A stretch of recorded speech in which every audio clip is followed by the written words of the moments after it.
Hi guys, hi fam, welcome back to my channel. Welcome back fam. Thank you so much for all the subscriptions, for all the love that I get from the comment section, for all the notifications turned on. Guys, I am so grateful. Thank you very much for coming with me through this journey. We're all gonna learn something. As I said before, that we are going to learn something, and hopefully all of us would have learned how to take care of our kidneys. We would curb this disease, and we'll make it a bit easier for our government, because to be quite honest, our government is not coping with the number of the infections that actually not infections rather, with the number of people affected by this disease every day, every year.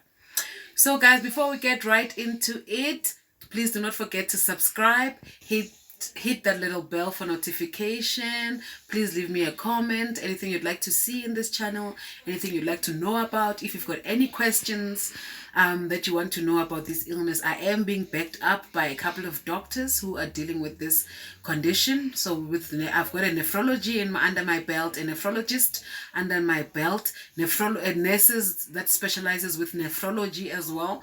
I have them under my belt with any advice, and if any questions that I cannot answer from a patient's perspective, they can actually help me with that. So let's just go right into that video today, guys. So today I'd like to talk about, as I said in the previous video, that my kidney rejected after 18 years. So I'd like to talk about how am I coping, what is it that's making it a bit better and stuff like that. Because to be quite honest, guys, my life took a 360 turn. When I remember the day a doctor at the hospital calls me. I'll never name and shame this doctor, but I'll never forget when this doctor called me and said, please come to the hospital. We need to run some tests. I got to the hospital. When I got there at Joburg Gen, guys, at Charlotte Maxeke, they've got the best transplant unit there. So I was taking my transplant treatment at the transplant unit at Joburg Gen. So I got to the hospital. When I got to the ward 561, I found the head nurse there. The head nurse is like, "Oh, okay. I'll call the doctor to come and see you. Just go take your bloods and all that, and then you'll come back." I went downstairs, took my bloods in the blood room. I came back up, and the doctor came as I was sitting there waiting for him. And the nurse said, "Okay, doctor, this is Zanelle Ngoza that you asked us to. She is actually here to see you because you asked us to call." The guy was a registered doctor in the unit. And this guy came in and said, oh, that one, she needs dialysis, her kidney rejected. Just like that. Guys, if you can know the pain and the hurt that went through me that time, because I felt like the doctor took it very lightly, He didn't know what my life is actually about to take a 360 turn. And then the sister in charge, the nurse in charge said to me, "You know what? You've got medical aid, right? I know one of the good doctors that is working here, the in charge doctor here, who can help you in a private facility. We can try and help see if we can resuscitate the kidney, or what can we do." And for sure, I took the doctor's numbers. I called in for an appointment. I went, and the doctor said, "No, already we tried." This doctor was the same doctor who was treating me in a public facility, in a government facility. He says, "You know what, we already have tried our best with this kidney. So you really need dialysis, because your kidney function," my kidney function at the time was 27. He says to me, "Your kidney function is like 27, and it's not good because you are relying on one kidney that has been transplanted." Oh my God. I will never forget that day. I was so hurt. I cried all the way to from hospital home. And like when I got home, I didn't even tell my mom or my sister. I didn't tell them, I felt like, oh my God, here it goes again. We're going through this again. I'm sorry, guys. I know it's still very emotional, although I'm over it. But when I revert back and go back and think about it, I feel like, yeah, I've been through the most. But anyway, God has been faithful. I went home, and then I spoke to my doctor. I remember calling my doctor when I was at work the following day, like 2 days after I've seen him. I said to him, "You know what? I don't think I'm ready to be admitted for dialysis, and I don't feel sick anyway.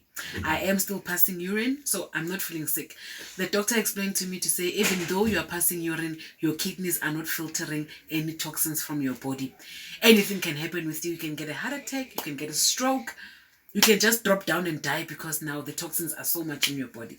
I said, you know what? I'll trust God. Anytime I feel sick, I'll come to the hospital. Right now, I don't feel sick.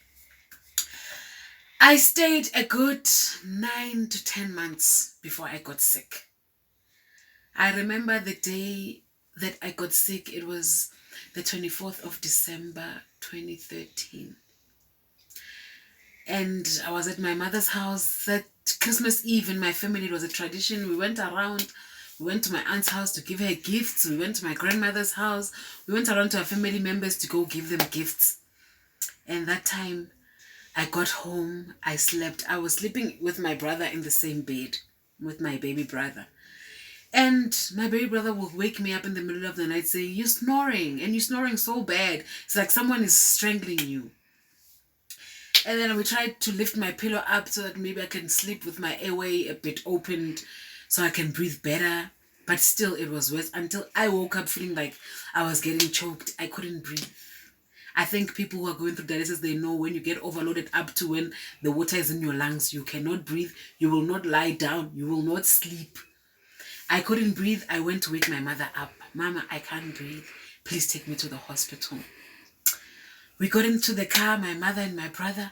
The window was wide open. My shirt was out because I couldn't breathe. My chest was, it was like someone put a tight thing on my chest and was busy pulling it to be even tighter to hold my lungs tight.